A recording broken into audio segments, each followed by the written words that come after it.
tapi ditanya dulu kesepakatan kita tentang visi misi sekolah ini. Jadi visi misi sekolah ini sebenarnya harus berkembang, harus mengikuti perkembangan, terutama perkembangan kurikulum. Apalagi yang menjadi pertimbangan yaitu hasil ataupun nilai rapor pendidikan kita. Selanjutnya ditambah dengan beberapa kondisi yang menurut pengamatan kita itu harus dibenahi, harus dikembangkan lagi, dan cara untuk mengembangkannya itu salah satunya yang melalui visi gitu, melalui visi misi harus dituangkan dalam bentuk visi dan misi.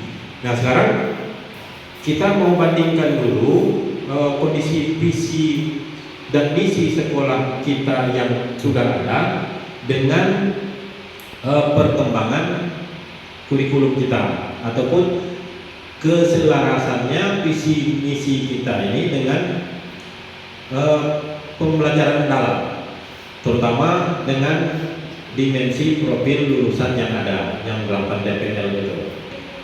Nah ini sedikit Bapak Ibu, ini visi misi sekolah, visi sekolah kita mewujudkan peserta didik yang unggul dalam prestasi, berakhlakul karimah, terampil dan mandiri. Sebenarnya tidak ada yang salah di sini, ya kan? Cuman kita ingin lebih menyelaraskan lagi dengan pembelajaran mendalam. Di mananya nanti salah satu sekarang kita tengok di misinya. Misinya ini kita kan sudah sama-sama tahu bahwa misi itu kan adalah upaya atau langkah-langkah yang akan kita lakukan untuk mencapai visi itu kan itu ya. Nah misi kita yang pertama menyediakan pelayanan belajar yang efektif dengan sumber belajar yang memadai. Nah saya tidak menyalahkan, lagi-lagi saya tidak menyalahkan, cuman menurut saya ini kan sudah terlalu rendah dengan jika dibandingkan dengan upaya yang sudah kita lakukan. Kita sekarang tidak lagi menyediakan karena sudah banyak sumber belajar yang tersedia gitu. Kita sudah mulai tidak menyediakan lagi kelasnya itu sudah beranjak kepada peningkatan terus gitu, atau pengembangan sumber belajar. Apalagi di PM itu ada digitalisasi pembelajaran. Nah ini salah satu indikasi bahwa ini perlu kita selaraskan. Oke Bapak Ibu ya. Yang kedua, mengadakan pembinaan remedial atau pengayaan yang berkelanjutan bagi peserta didik. Nah kalau sekarang ya istilah remedial itu kan kurang relevan lagi, ya kan? Nah ini misalnya nanti dengan apa kita ganti, tentu berdasarkan hasil kesepakatan kita bersama. Lalu mengkondisikan pembinaan mental rohani yang berkesinambungan. Ini sudah kita lakukan, ya kan? Tapi bagaimana kita membuatnya itu lebih, misalnya lebih relevan juga gitu dengan perkembangan peserta didik kita. Jadi misalnya beberapa hal yang kita lakukan perubahan sudah, biasanya kegiatan Jumat itu di dalam kelas saja.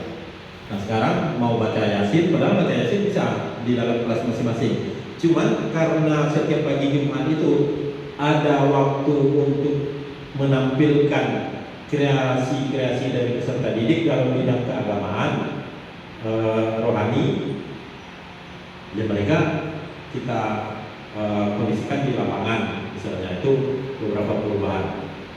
Kemudian menyediakan wahana pembinaan dan pengembangan apresiasi seni tari bagi peserta didik. Oke.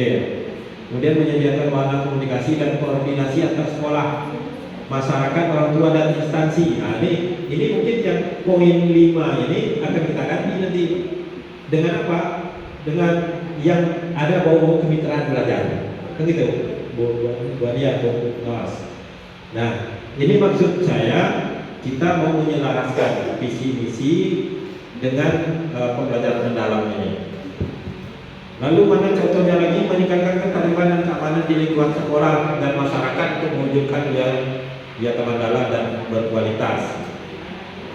Nah ini Mungkin juga kita apa namanya tadi, kita kemas lagi kalimatnya dengan yang lebih relevan dengan kondisi sekolah kita yang ada.